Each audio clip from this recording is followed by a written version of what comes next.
Hello అండి. Welcome to Sarita world. ఇప్పుడు చలికాలంలో చాలామందికి పిల్లలకి, పెద్దలకి జలుబు, దగ్గు, జ్వరం వస్తున్నాయి. వైరల్ ఫీవర్స్ వస్తున్నాయి కదా! అలాంటప్పుడు ఈ కషాయం తాగండి. చాలా తొందరగా రిలీఫ్ దొరుకుతుంది.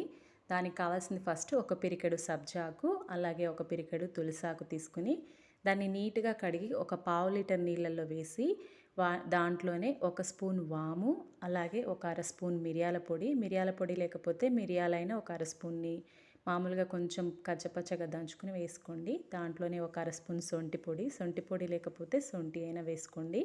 దాంట్లోనే ఒక అర స్పూను పసుపు వేసుకోండి. దాంట్లో వేసిన తర్వాత అంతా కలిపి స్టవ్ ఆన్ చేసి స్టవ్ పైన పెట్టి నీళ్లు బాగా మరిగించుకోండి. నీళ్లు బాగా మరిగి సగం అయ్యే వరకు మరిగిన తర్వాత అవి కొంచెం గోరువెచ్చగా ఉన్నప్పుడు వాటిని ఇలా ఒక గ్లాస్లోకి వడగట్టుకొని దాంట్లో ఒక స్పూన్ తేనె వేసి కలిపి పిల్లలు కానీ పెద్దలు కానీ తాగండి. చాలా తొందరగా రిజల్ట్ ఉంటుంది. Thanks for watching. Please subscribe.